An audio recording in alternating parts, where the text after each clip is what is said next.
Good afternoon. I am Dr. Nagesh Walke from ARAI Pune. Welcome to this session. In this session, we will discuss on role of simulation and virtual testing, these virtual techniques in development in today and tomorrow's situation. These are the contents of my presentation. So I will give a brief introduction. And we will discuss on the relevance of virtual techniques, and then I will discuss some examples of the simulation application as well as calibration by virtual test systems, and then we will summarize the topic. The Automotive Research Association of India, ARAI, is established in 1966 by the automotive industry with Government of India. ARAI has corporate office and test laboratories at Pune, and we have homologation and technology center, forging industry division, ARAI Academy at Chakan near Pune. Also, we are going to set up a test track and development facility at Takwe near Pune. We have regional office at Chennai and affiliates in China and South Korea. ARAI's service portfolio is divided into three divisions: research and development, homologation and certification, and ARAI Academy. Under these three divisions, there are several departments. The powertrain engineering department is engaged in research and development in powertrain. And at powertrain, we have all the infrastructure and facilities required for powertrain R&D, like test cells, chassis dynamometer, design and virtual calibration lab, alternate fuel cascades. All these things are available. So with this brief introduction, I will go to the topic. Let us see relevance of virtual techniques for the development activities. So now the path of future powertrain is quite clear. The today's dominated powertrains, diesel and petrol IC engines, will finally lead to one single powertrain, that is electric vehicles. But this transition will take quite a long time, and this transition time will depend on the specific locations, country specific conditions, as well as the segment. So by the time the today's powertrain situation goes the final destination of electric vehicles, there would be several intermediate steps. And one of the interesting steps would be there will be coexistence of several powertrains along with the electric vehicles as well as diesel and gasoline IC engine powered vehicles. There would be advanced combustion engines, alternate fuel engines, hybrids, and synthetic fuels, and so many things.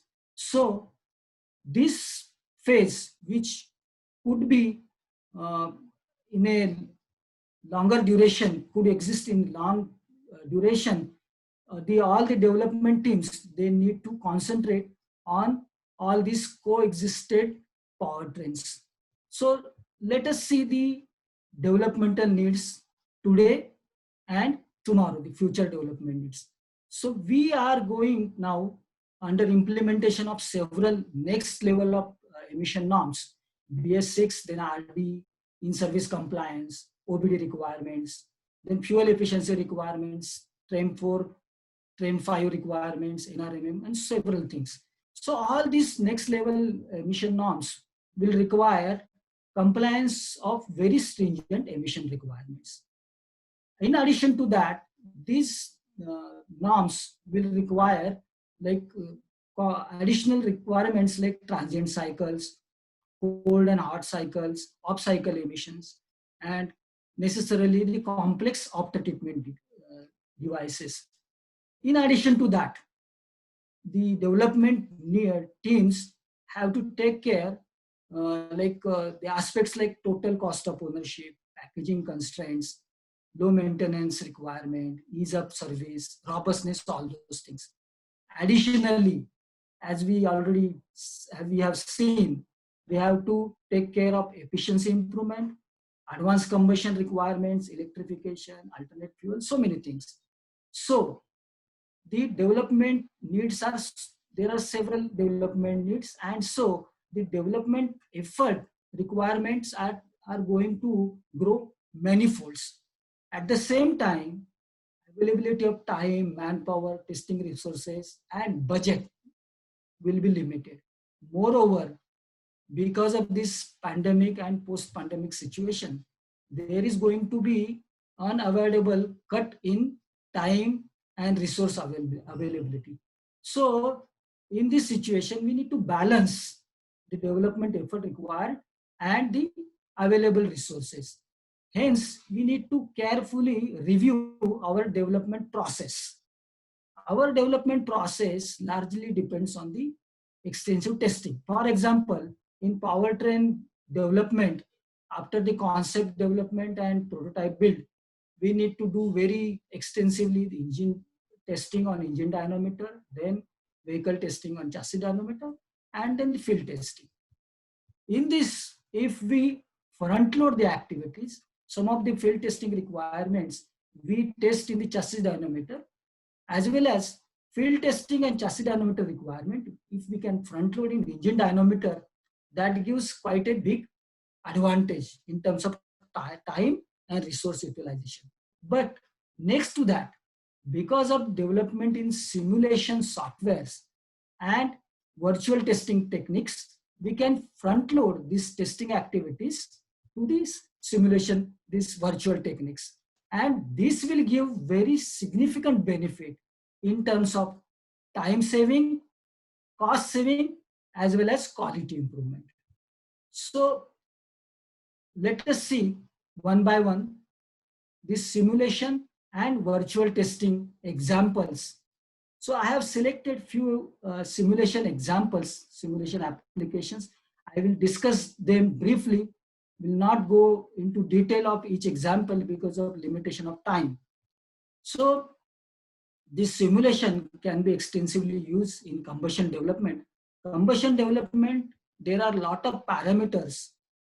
The hardware parameters are required to be tested, and then the final configuration is to be evolved, which is a very time consuming and resource intensive activity. Here in this example, we had got the assignment of BSFC improvement retaining emissions.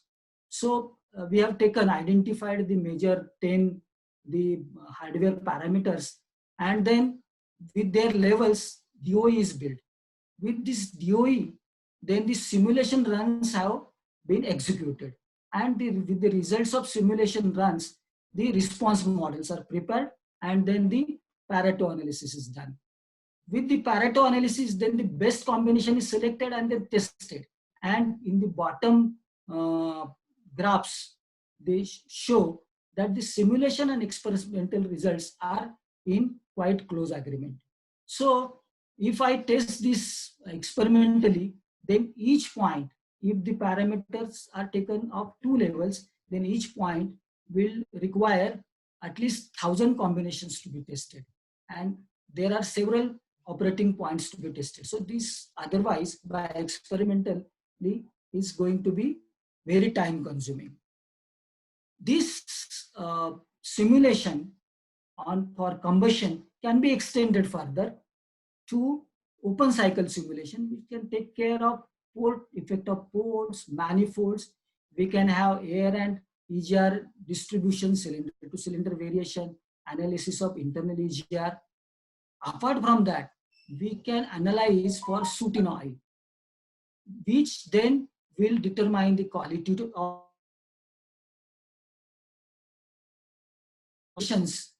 of simulation related to combustion activity. Apart from the conventional combustion, we can use this simulation for advanced combustion as well as alternate fuels. So in this example, we have applied this simulation for development of low temperature combustion engine. The conventional models are modified with the mechanisms which can predict emissions or low temperature combustion. Low temperature combustion, as is shown in the top middle figure, is in the green curve, which is having the lower temperature, and so it escapes from entering into soot and NOx generation zone. So engine out soot and NOx are very low, and so you have lower stress on the after treatment system. So in this, now extensive analysis has been done with the simulation for the combustion package selection, especially bowl and injector configurations. The TIFA analysis has been done, spray bowl interactions, air utilization, and based on the target requirement for power, emission, and BSFC, then the combustion hardware is selected. With the selected hardware, then the engine is built and the experimentation is done. And we could achieve the required targets without need of change in any hardware component. So that was a very significant, large benefit in terms of cost, resource, time, and hardware requirements. And then the graph shows that we got the reduction, engine out emission reduction, NOx reduced by 65%. The PM reduction simultaneously, PM reduction was 50%, and BSFC reduction was in the range of 8 to 5%. So this is the example of application of simulation for advanced combustion. Then for the in-cylinder combustion, the complementary air handling and gas exchange system is to be tuned. Here also we can use the simulation very effectively. The bottom graph shows that in the air handling system, turbocharger selection and gas exchange, valve timing, all those things, the target and the simulation results are matching with the experimental results. So this shows that with the good simulation exercise, we can achieve targeted results very fast and effectively. Then the simulation is not only limited to the development activity, we can apply it for the production process robustness analysis also. In this particular exercise, we have analyzed the full factorial spread of the emissions due to variation in production parameters. This is otherwise is very, very difficult to be analyzed experimentally, because building up so many hardware combinations is very difficult. So here we analyze the complete spread of the response parameters and then rank the input parameters based on their responses. And then the input parameters, their tolerances and the mean value for the production process were redefined. And then it is seen that all the variation is within the target window, and the power variation for all the combinations is within plus minus 5%. So this is the biggest benefit of this simulation for robustness of production process and COP. So next to that, we can apply the simulation for transient calibration also. We can use soft ECU, prepare all the maps, and develop data set for the required responses over steady state cycle as well as transient cycle. And then this prepared data set can be directly used as a base data set for our experimental calibration activity. So this is a quite big time saving, and we can study lot of things, responses of transient requirements, and tune the subsystems. Only the thing is that here we need to select the simulation software which can predict transient response. Then apart from this pollutant emissions, CO2 emission is another very critical aspect, and there are now legislative requirements which are to be met on CO2 emissions. So European Union is using simulation for CO2 certification of heavy duty vehicles. They are using vehicle energy consumption calculation tool, VECTO, for this simulation, this CO2 certification. And the advantages are so many. Seeing the advantages, maybe India will also follow the same route of certification of HDV vehicles for fuel efficiency by simulation. So simulation certification of HDV vehicles is not limited to conventional vehicles. It can be extended in the next level to the HDVs with advanced technologies like waste heat recovery and driver assistance, as well as hybrids. It can also extended for certification of electrical heavy duty vehicles. So this is the example wherein with the maroon color, the modules addition will extend VECTO to certification of electrical HDVs.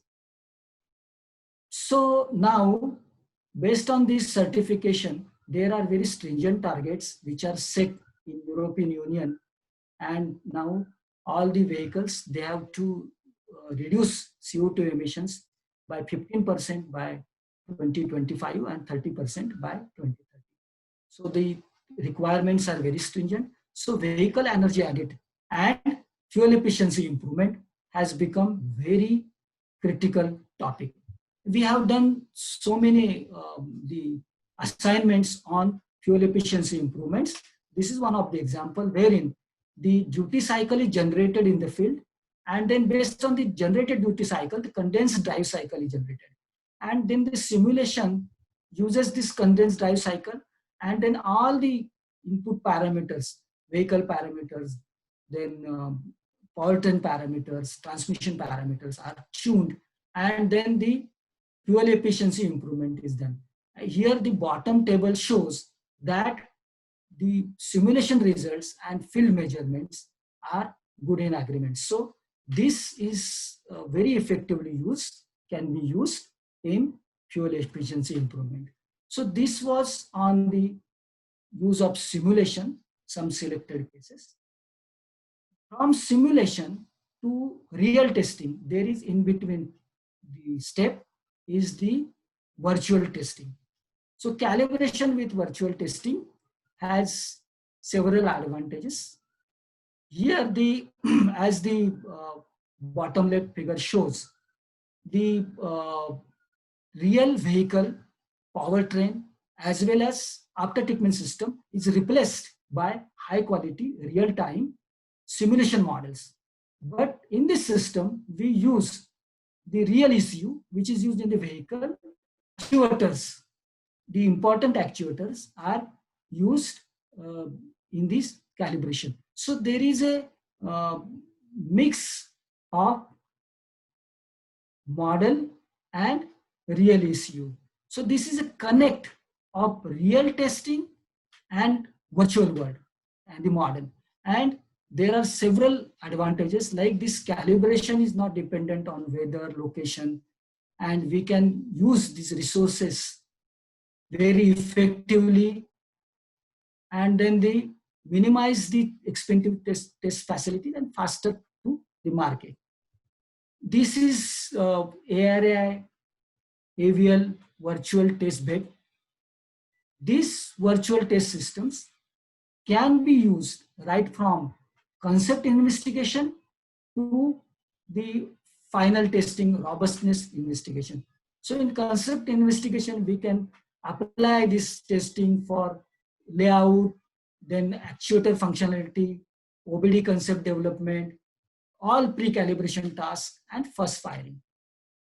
We can use this system for calibration activity, for engine calibration on steady state and transient, for after treatment calibration, vehicle level calibration, OBD calibration, off-cycle emissions, and real drive emissions. Next to that, this system can be used for robustness like component protection, altitude testing, ambient testing, COP tests, COP investigations, vehicle expedition trials, after treatment aging trials, and sensitivity analysis. So this is the example of usage of this virtual testing along with simulation for after treatment tuning. Now the conversion efficiencies from the after treatments are very high. That's why the calibration of after treatment has become very, very complex. So we can reduce this testing efforts requirement on real test bed by using these virtual test systems. The all the parameters, important parameters like size selection, material, loading, dosing calibration, all this can be handled with virtual testing. We can determine volume, layout, packaging, and the bottom right graph shows that the emissions predicted by the virtual test systems and experimentations are well in agreement for ramp mode cycle and transient cycle also. Also, if we can use simulation along with this virtual test system, with 3D simulation, we can analyze the mixture effectiveness and uniformity index for ammonia, reaction turbulence, and this is going to be very effective in the after treatment system calibration. This shows, left graph shows the setting of the NOx SCR model in virtual tail system, and the right graph shows the tailpipe NOx predicted by virtual systems and compared with real test on steady state cycle as well as transient cycle. And this shows that both the results are well in agreement, and we can use this very effectively in calibration. The thermal management is very important in case of after treatment. Here the top graph shows this initially the temperatures are so low that there cannot be urea injection. That is why there is no NOx conversion. And this period can offset complete effectivity, the overall NOx conversion over the entire cycle by the SCR system. So the initial temperature is required to be increased. So there are several strategies which can increase the temperature. So the bottom left graph shows that we can evaluate different strategies by the virtual test method and then select the best suitable virtual strategy for thermal management, and then see its effect as shown in the right bottom graph, that reduction in time to dose the urea injection, and then the overall effect of this on the NOx conversion over entire cycle. So this is the case where we use this virtual testing for thermal management. Additionally, virtual test system can be used for vehicle expeditions, ambient trials. So this example on left hand side shows that we have used this system for cold and hot ambient tests and captured the findings from this test. Otherwise, one has to wait for a complete year to capture the learnings on cold and hot test on experimental basis. Also, this can be very effectively used for OBD calibration as shown in the right hand figure. So up to OBD and expeditions, this system can be very effectively used. This system has capability to extrapolate the emission and performance from the standard operating conditions to non-standard operating conditions. So this can be used for expeditions and field trials, non-standard operating conditions. The next requirement is real drive emissions. real drive emission tuning is really a challenging task, because here also the operation is not limited to known operating zone, and it is under non-standard operating conditions, and hence the number of tests required to be conducted are very high to consider all these the operating conditions, and hence it is time consuming, very complex and expensive, and also it is very difficult to test all this operating space experimentally, because it is season dependent. So what is this solution? We can very effectively use this virtual test system for this kind of RDE calibration. Here we can have all variations test possible. Hence, we can do very extensive analysis, and the calibration is very robust, and this is very fast.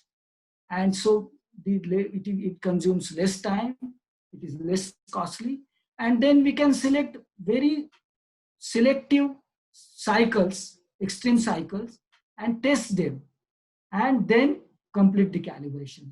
So the calibration task, real calibration task, is reduced to very great extent. This virtual test techniques can be extended to calibration of hybrid vehicles, the different modes, engine operation, motor operation, charging, all these things can be calibrated for different operating conditions. But now this virtual techniques, virtual testing, is extended to certification of hybrid vehicles. So Japan uses this virtual testing for certification of heavy duty vehicles, hybrid heavy duty vehicles. The left hand block shows configuration of HIL, the virtual test systems. The right hand block shows the certification procedure, wherein the HIL system, the virtual test system, determines the operating points, and then these operating points are used for on engine test bed for determination of pollutants, and these operating points are used in simulation for determination of CO2 and fuel consumption. So with this now, we will summarize this topic. The development challenges are increasing manifold. At the same time, we have very limited resources. Hence, we have to use virtual testing and simulation, virtual techniques for meeting time and cost targets. And with the examples, we have seen that we can very effectively use these virtual techniques for diverse applications. The virtual techniques are not only giving benefit of time and cost, but also can improve quality of the product, robustness of the product, and will reduce developmental risk. The virtual techniques can have diverse development applications, and which can be extended to all the powertrain categories very effectively. The simulation and virtual testing have also become part of certification process.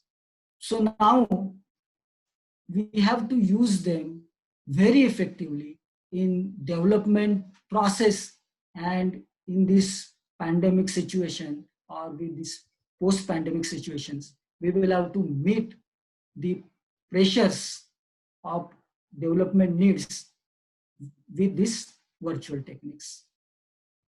Thank you for your patient listening.